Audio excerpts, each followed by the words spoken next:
Hey everyone, Charlie here. I hope you're all doing well. The other day for my Q&A video, somebody sent me the question wondering whether or not we need to give up individuality or our creativity to find success as English teachers here in Japan. And I answered the question in that Q&A video, but I thought we should talk a little bit more about it.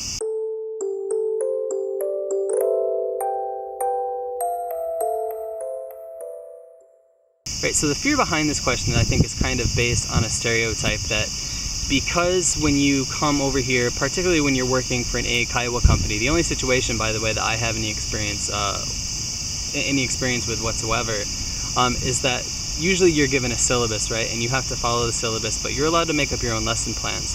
But because there's a syllabus, and because Japan is not known for individuality necessarily, right? Like there's that saying, like the nail that sticks out gets hammered down type thing.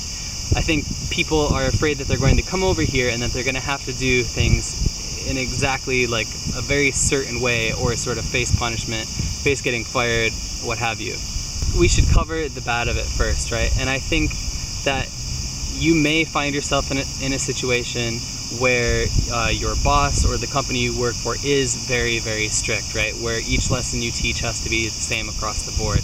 I know, for example, that one of my friends who works for, I think it's Aeon, told me that Aeon teachers have to follow like very strict lesson plans and lesson styles, so that, for example, if a student who lives in, say, Chiba goes to an Aeon school, then moves to like an Inaka area Aeon school, they'll still be getting the same lesson, right? They'll still be getting the same experience.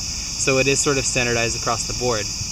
Now, it, like I said, so it depends on your school situation, but it also depends on your manager at the school, or not necessarily a manager, maybe you don't have a manager, but maybe like a supervisor who checks up on you every now and then. So for example, in my position, I've had 3 managers since I started working for my school, 2 of whom understood that creativity is an essential part of successful education. One of whom saw that I was trying to be more creative in my classes and sort of teach my kids in a way that I knew was effective but wasn't necessarily super, or didn't appear to be super academic, who then came in my class and said, you need to start using the book more, you need to start doing X, Y, and Z more, blah, blah, blah, right? And ultimately, luckily for me, my way sort of won out when we started doing it like that, and the kids were getting unhappy, and the parents, but in turn, were getting unhappy. And of course, if they're unhappy, then, well, you're not going to have students, and that's bad for the school. Getting the bad out of the way first, you may find yourself in a situation where you're not allowed to really be truly creative in your lesson plans. That may be the case.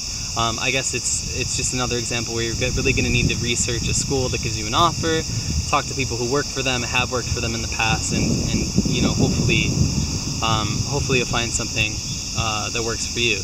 Now, the good news is, right, is that most other teachers I've talked to, for example, Jake Knowlton, who, when I was talking to him before with the school he was working for before, he had a lot of freedom, it seemed, for making new games, for teaching his lessons the way he wanted to teach them. I've actually taken some of his games and I use them in my own classes, right? But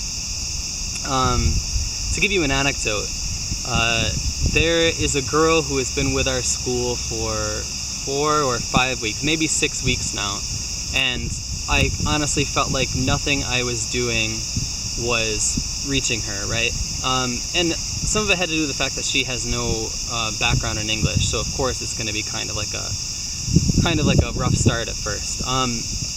But so I tried everything. I tried the way I normally teach, and then eventually I tried like sort of like the prescribed methods of teaching, which are recommended to new teachers who are just trying to find their feet, you know, in teaching.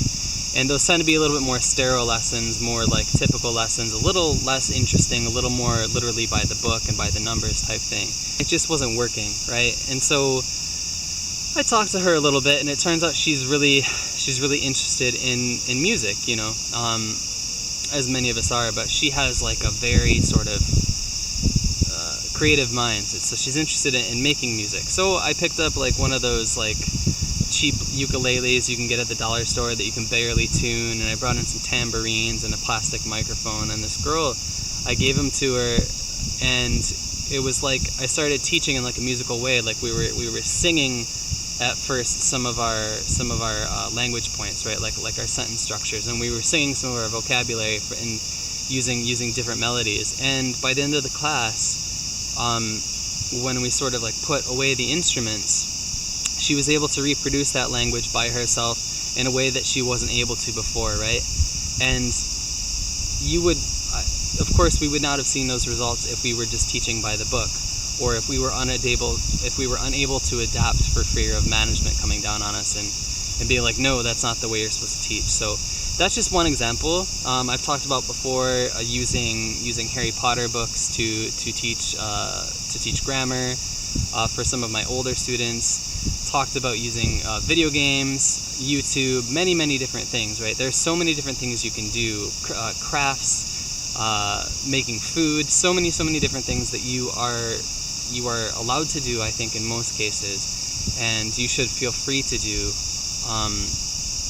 if you haven't sort of incorporated those things in your class and you're wondering what you can do to make your kids happier, to make them have more fun, because it's sort of like, I don't want to say it's a dirty secret, but the fact of the matter is that as much as you want to be teaching kids English, right, that should be your goal, you also have to think of it from like a business perspective and think about your your longevity here. I think if you plan on staying here for a while and you want to make the powers that be happy while still feeling fulfilled when you're teaching, is that if your class is effective, that's one thing.